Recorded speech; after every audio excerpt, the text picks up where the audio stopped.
গরুর ভাজি তরকারিটা এমন মজা করে রাঁধছিল কাকড়ি খাই নাই মাংস অনেক নরম হয়েছে না পুরান গন্ধ কর প্রেশার কুকার অন্ত প্রেশার কুকার আছে আমার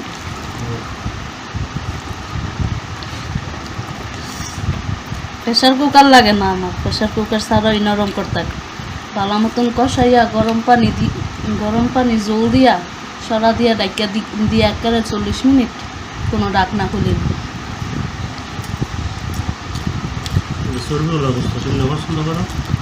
না খাই লাগে। আসসালামু আলাইকুম আমার প্রিয় ভিউয়ার্স আপু ভাইয়ারা, আশা করছি আল্লাহর অশেষ রহমতে আপনারা সবাই অনেক অনেক ভালো আছেন। আলহামদুলিল্লাহ আমিও আছি।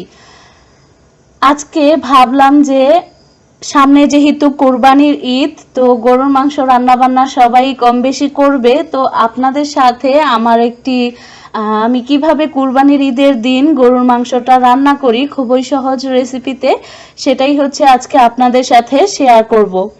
প্রথমে আমি গরুর মাংস নিয়ে নিয়েছি এখানে 1.25 কেজি, মানে 1 কেজি প্লাস আরো 250 গ্রাম। তো এখানে আমি 1 কেজির পরিমাপেই হচ্ছে মশলাপাতি দিতেছি। তো এখানে 2 চা চামচ উঁচু উঁচু করে লবণ দিলেই হচ্ছে 1 কেজি মাংসের জন্য চলবে, যদি কোনো ঝোল না রাখা হয়।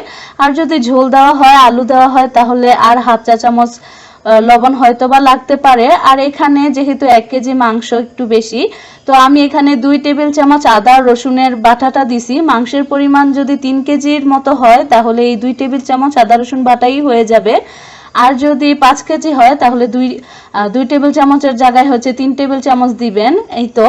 আর এখানে হচ্ছে আমি হলুদের গুঁড়া দিয়েছি 1.5 চা চামচ পরিমাণ, আর 2.5 চা চামচ পরিমাণ আমি শুকনা লাল মরিচের গুঁড়া দিয়েছি। আসলে শুকনা মরিচের গুঁড়াটা যে যার পছন্দ, কে কতটুকু ঝাল খেতে পারে সেই অনুযায়ী দিতে হয়। তো এখানে আমি কোরবানির মাংস যেহেতু অনেকগুলা একসাথে রান্না করা হয় আমাদের বাড়িতে, প্রায় 8-10 কেজির মতন মাংস হচ্ছে আমরা রান্না করে ফেলি ঈদের দিন, তারপর হচ্ছে জাল দিয়ে দিয়ে খাই। তো তখন হচ্ছে দেখা যায় যে সব মশলাপাতি দিয়ে হচ্ছে নাড়তে চাড়তে অনেক কষ্ট হয়ে যায়। এই জন্য হচ্ছে সব সময় আমি এরকম করে মেখে 10-15 মিনিট রেখে তারপর কিন্তু রান্না করি।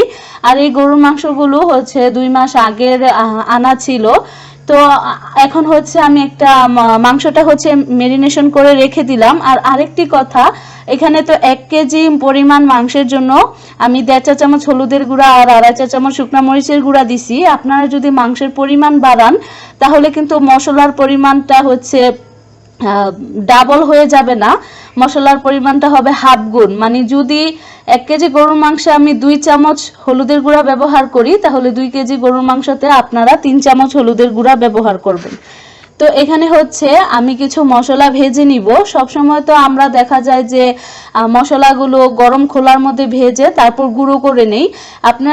আপনাদের ঘরে যদি শুধু একটু ঘি থাকে, 1 চা চামচ ঘিয়ের মধ্যে যদি মশলাগুলো ভেজে তারপর বেটে নেন, তাহলে দেখবেন যে পুরো তরকারির মধ্যেই একটা ভাজা মশলার একটা ফ্লেভার চলে আসে।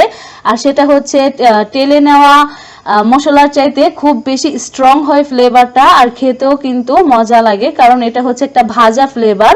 আর টেলে নিলে সেটা কিন্তু স্মোকি ফ্লেভার হয়ে যায়। বিরিয়ানির জন্য স্মোকি ফ্লেভার ঠিক আছে, বাট ভুনা টুনা করলে দেখা যায় যে এরকম করে ভেজে নিলে খুবই ভালো হয়।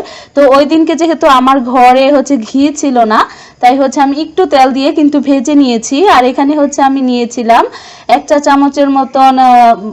চামচের মতন জিরার গুঁড়া, 1/2 চা চামচ ধনিয়ার গুঁড়া, 1/2 চা চামচ সাদা গোলমরিচের গুঁড়া, 2-3 টুকরা এলাচ, আর হচ্ছে 2-3 টুকরা দারুচিনি। ধনিয়া, জিরা, এলাচ, দারুচিনি, 4-5টা লং হচ্ছে, আর কয়েক টুকরা 14-15টার মতন সাদা গোলমরিচ হচ্ছে আমি তেলের মধ্যে হচ্ছে ভেজে নিয়েছি। ভালো করে ভেজে হচ্ছে আমি মশলাটাকে নামিয়ে নিয়েছি। এখন হচ্ছে আমি দিয়ে দিলাম এখানে 3 টেবিল চামচ পরিমাণ পেঁয়াজ কুচি। গরু মাংসটা যেহেতু মানে কুরবানির ঈদের দিন গরু মাংসটা যেহেতু অনেকক্ষণ ধরে রান্না করা হয়, তখন কিন্তু বড় বড় করে পেঁয়াজ কেটে দিলেও সেটা গলে যায়। তো আমি আজকে অত বড় করি নাই, একটু মিডিয়াম কুচি করে রাখছি। নর্মালি আমি গরু মাংস রান্না করলে পেঁয়াজটা একটু মোটা করে কাটি, আর কিন্তু চিকেন রান্না করলে দেখা যায় পাতলা পাতলা করে কাটি। তো এখানে হচ্ছে আমি 2টা তেজপাতা সুন্দর করে কেটে দিয়ে দিছি, আর হচ্ছে পেঁয়াজগুলো আমি এমন করে ভাজবো মানে যখন দেখা যাবে যে একদম ভাজা ভাজা হয়ে গেছে কিন্তু বেরেস্তা হয়নি, দেখা যাবে যে আর 1-2 মিনিট কড়াইয়ের মধ্যে রাখলে সেটা বেরেস্তা হয়ে যাবে, ওই পর্যায়ে হচ্ছে আমি একটা টমেটো দিয়ে দিছি। তো বিশ্বাস করেন প্রিয় আমার ভিউয়ার্স আপু ভাইয়ারা, কোরবানির ঈদের দিনের মাংসর মধ্যে আল্লাহর একটা আলাদাই রহমত থাকে, যেটা কিনা এমনিতে একটু হলুদ লবণ আর মরিচ দিয়ে রান্না করলেই অনেক টেস্টি হয়ে যায়। তারপরেও আমরা অনেক রকমের মশলা ব্যবহার করি, সেটাই হচ্ছে আপনাদের সাথে শেয়ার করতেছি। আর আমরা কিন্তু তরকারিতে খুবই মশলা, গরম মশলা যেটা যেমন বড় এলাচ, ছোট এলাচ, জয়ফল, জয়ত্রী, কালো এলাচ, বিভিন্ন রকমের কালো গোলমরিচ, এই যে মশলাগুলা থাকে এগুলা কিন্তু আমরা খুবই কম ইউজ করি। আমরা আদা রসুনের বাটা আর হচ্ছে জিরা ধনিয়া আর হচ্ছে এই তো হলুদ মরিচ লবণ দিয়ে কিন্তু রান্না করে ফেলি। তো এই তো পেঁয়াজটা ভাজা ভাজা হয়ে যাওয়ার পর আমি কিন্তু টমেটোটা একটু ভাজা ভাজা হওয়ার পর আমি কিন্তু এখানে দিয়ে দিলাম গরুর মাংসগুলা। তো আমার এই গরুর মাংসটা যেহেতু 2 মাস আগে আনা, তাজা না, এই জন্য কিন্তু আমার এই মাংসটা থেকে পানি উঠবে না। যদি গরুর মাংস তাজা হয় তাহলে কিন্তু ঢেকে দিলে দেখা যায় যে গরুর মাংস থেকে এমন পরিমাণ পানি উঠছে যে ওই মাংসটা সিদ্ধ হয়ে সুন্দর হয়ে যাবে। আর আজকে আমি ভুনা করব, আমি হচ্ছে ঝোল রাখবো না। তো আমার একটা ভিডিওতে, আমার গতকালকে ভিডিওতে আমার একজন কি বলবো জানি না, ছেলে কিনা আমি জানি না, আমাদের এই ব্লগ ভিডিওগুলো তো বেশিরভাগ মেয়েরাই দেখে, তো মনে হয় আমার কোনো আপুই হবে। তো উনি কমেন্ট করেছেন আমি নাকি অসুস্থতার ভান ধরি। তো ওনাকে আমি কি জবাব দিব আমি বুঝতে পারতেছি না। তো আমি কি করলে আপনারা বিশ্বাস করবেন যে আমি সত্যি গেল কয়েকদিন অনেক বেশি অসুস্থ ছিলাম, জানি না। তো আপনাদের মতো কিছু কিছু মানুষের কাছে আমার হচ্ছে বিশ্বাস করানোটাও আমি খুব জরুরি মনে করতেছি না। তো আমার কাছে, আমার বিবেকের কাছে আমি পরিষ্কার। আর আমি যে অসুস্থ ছিলাম সেটা আমার পরিবারের লোকজন জানে, সেটা আমার পরিবারের লোকজন, আমার কাছের যারা আছে তারা সেটা দেখেছে, সেটা আমাকে, আমি অসুস্থ থাকায় তারা আমাকে বিভিন্ন রকম ভাবে হেল্প করেছে, ওষুধ এনে দিয়েছে, যাই কিছু করছে তারা তো জানে, তারা তো বিশ্বাস করছে।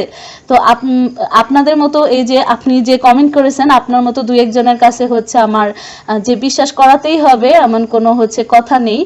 তো এই তো আমার গরুর মাংসটা খুবই ভালোভাবে কষানো হয়ে গিয়েছে। আমি কিন্তু ওই মশলাগুলো বেটে নিছি, আর এই মশলাগুলো বাটতে আমার প্রায় 10 মিনিটের মতন লাগছিল। তো এই 10 মিনিট ধরেই কিন্তু মাংসটা কষানো হয়েছে, একদম দেখতেই পেয়েছেন কি সুন্দর কষানো হয়েছে। তো দেখতেই পেয়েছেন একদম ভাজা ভাজা হয়ে গেছে, কোনো ঝোল নাই।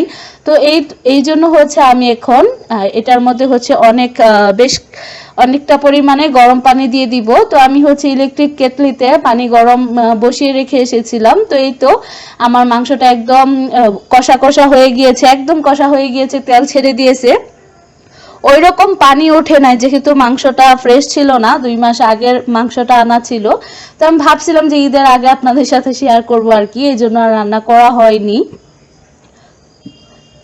তো ভিডিওর প্রথমে কিন্তু আপনারা শুনতে পেয়েছেন আমার হাজবেন্ড বলতেছিল তুমি গরুর মাংস রান্না হয়েছিল খাও নাই, বরতরকারি রান্না হয়েছিল খাও নাই। তো আমি কিন্তু অসুস্থ ছিলাম, এজন্যই খাইতে পারি নাই। এজন্যই হচ্ছে আমি ভিডিওর প্রথমে সেই কথাগুলো একটু আনকাট রাখছিলাম। আমি কিন্তু আনকাট রাখি না, কথাগুলো হচ্ছে মিউট করে দেই। তো এখানে আমি এখন গরম পানিগুলো দিয়ে দিছি। তো এখানে 4 কাপ পরিমাণ পানি দিছি। আর যেহেতু আমার মাংসটা হচ্ছে বেশিরভাগ হচ্ছে সলিড মাংস সিদ্ধ হতে সময় লাগে, আর যদি ছোট ছোট হাড় হয় ওগুলা কিন্তু একটু তাড়াতাড়ি সিদ্ধ হয়ে যায় আর কি, আমার কাছে মনে হয়। আর গরুর মাংস অনেকেই মনে করে কি ছোট ছোট পিস করলে গরুর মাংস বুঝি খুব তাড়াতাড়ি সিদ্ধ হয়ে যায়। তো আমার কাছে মনে হয় যে আমার শাশুড়ি মা এটা বলে আর কি। তো আমি ওইটা নিজে হচ্ছে রান্না করতে গিয়ে দেখেছি গরুর মাংস অতিরিক্ত ছোট করে ফেললে দেখা যায় সেগুলো হচ্ছে কি বলবো একটা টাটকা লেগে থাকে আর কি। ওই যে যেমন অনেকদিন পর্যন্ত খরা থাকলে বৃষ্টিপাত না হলে গাছের শাকসবজি টাটকা হয়ে যায়, ওইরকম মাংস হচ্ছে বেশি ছোট করে ফেললে দেখা যায় যে এরকম শক্ত হয়ে যায়। আর যদি একটু মিডিয়াম সাইজের পিস হয়, বড় বড় পিস হয়, ওইগুলো সিদ্ধ হয়ে যায় তাড়াতাড়ি। তো আমার মাংসের ঝোল দেওয়ার পর কিন্তু কিন্তু বেশ অনেকক্ষণ ধরে রান্না করে নিয়েছি, একদম আমি ঢাকনা খুলিই নাই। এই ঢাকনা দিয়ে গ্যাসটা মিডিয়াম হিটে রেখে যে আমি কত কাজ করেছি সেটা আর কি বলবো। তো যাই হোক, এখানে কিন্তু মাংসটা নামানোর 6-7 মিনিট আগে হচ্ছে আমি সেই স্পেশাল ভাজা মশলাটা দিয়ে কিন্তু একদম নেড়েচেড়ে দিয়েছি। তো মাংসটা যেহেতু আজকে একদম ভুনা ভুনা হয়েছে, তো আমাদের ঘরে আবার একটু ঝোল টোল না হলে ভাত খেতে পারি না। তো এই তো ডাল বসিয়ে দিলাম, ডালের মধ্যে বলক চলে আসছে। তো আমি হচ্ছে ডালের মধ্যে লবণ দিয়ে হচ্ছে আর হলুদের গুঁড়া দিয়ে হচ্ছে এখন গ্যাসটা একদম কমিয়ে দিয়ে চলে যাব হচ্ছে মটরটা ছেড়ে পানিটা তুলে নিব আর ঘরটা হচ্ছে মুছে নিব। এই পর্যন্ত হচ্ছে রান্নাটা হতে থাকুক, ঘরটা হচ্ছে আসলে আমি পরেই মুছছি। এই তো দেখতে পাচ্ছেন আমি হচ্ছে পানি মানে মটর ছেড়ে ডাইরেক্ট মটর ছেড়ে হচ্ছে আমি পানিগুলা তুলে নিছি। আর আজকে যে আমি রান্না বান্না করতেছিলাম তখন কিন্তু বাসায় কেউ ছিল না, সবাই যার যার কাজে ছিল, মাও বাড়িতে ছিল না আর কি। তো এই তো আমি হচ্ছে এখন ডালটা, এই যে পানি তুলে এসে ডালটা এখন ঘুটে দিলাম। আর এই পানি তুলতে কিন্তু 20 মিনিটের মতন সময় লাগছে, আর বলক আসার পর এই 20 মিনিট ধরে ডালটা হচ্ছে জাল হয়েছে। ডাল হচ্ছে যত বেশি জালে আসে তত বেশি কিন্তু মজা হয়। তো এই তো মসুরের পাতলা ডাল আম দিয়ে, তো আমি হচ্ছে কতগুলো আম দিয়ে দিছি, ফ্রিজ থেকে আম বের করে রাখছিলাম। এখন হচ্ছে যেহেতু ঘরে কাঁচামরিচ নেই, আমি কিন্তু কখনোই শুকনা মরিচ হচ্ছে ব্যবহার করি না ডালে, তো আমি সবসময় কাঁচামরিচটা ইউজ করি বেশি করে। আর শুকনা মরিচের গুঁড়া আমি দেই না বলতে গেলে, বেশিরভাগ সময় দেখা যায় যে হলুদের গুঁড়া আর বেশি করে কাঁচামরিচ আর ধনিয়া পাতা দিয়ে হচ্ছে ডাল রান্না করি। তো আজকে ধনিয়া পাতাও নাই, কাঁচামরিচও নাই, রসুন দিয়ে হচ্ছে শুকনা মরিচ দিয়ে হচ্ছে আমি ডালটাকে বাগার দিয়ে নিলাম। আর এই যে রান্না করতে করতে যে কতবার চুলাটা মুছি, তো এই চুলার এই সাইডগুলো কিন্তু ঝংকার পড়ে গেছে, এগুলো কিন্তু ময়লা না। তো এখানে হচ্ছে আমি ভাতটা বসিয়ে দিলাম। এত কষ্ট করে হচ্ছে আপনাদের জন্য ভিডিও মেক করি, তো আপনারা হচ্ছে লাইক দেন না, কমেন্ট করেন না, সাবস্ক্রাইব করেন না, তারপরে হচ্ছে আমি ব্লগগুলো দেই, শেয়ার করি।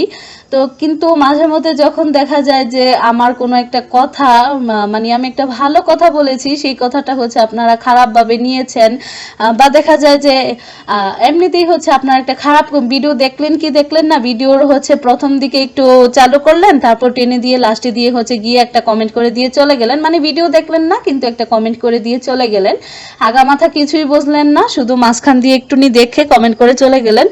আসলে কি বলবো, বইয়ের ওপরের পৃষ্ঠা দেখে কখনো বইয়ের ভিতরে কি আছে সেটা যেমন বোঝা যায় না, তেমনি একটা ভ্লগ ভিডিও বা যে কোনো ভিডিও সামনে দিয়ে বা শেষের দিক দিয়ে একটু দেখে কিন্তু সেই ভিডিওটা বোঝা যায় না। আর আমরা যারা হচ্ছে এরকম করে ভিডিও দেখি তারপর হচ্ছে একটা কমেন্ট করে দিয়ে চলে যাই, আসলে কিন্তু এতে করে নিজের চ্যানেলের বা নিজের পেজেরই ক্ষতি হয়, অন্যের চ্যানেলের পেজের ক্ষতি হয় না। তো আশা করি আপনারা আমার ব্লগটি আজকে সম্পূর্ণই দেখে যাবেন, আর দেখে যদি আপনাদের কাছে ভালো লাগে তাহলেই হচ্ছে কমেন্ট করে যাবেন। আসলে ইউটিউব জগতে শখ করে এসেছিলাম খুব আশা নিয়ে, তো এরকম করে যে কখনো বলতে হবে আমি কখনো এরকম হার্ডলি বলি নাই, আর আমি এরকম হার্ডলি কখনো কথাবার্তা বলিও না কারোর সাথে। আমি হচ্ছে চুপ করে থাকি, চুপ করে চলে যাই। অনেক সময় আমাকে কি অনেক সময় দেখা যায় যে অনেক কিছুই বলা হয়, কিন্তু সেটা হচ্ছে আমি না শোনার ভান করে থাকি আর কি।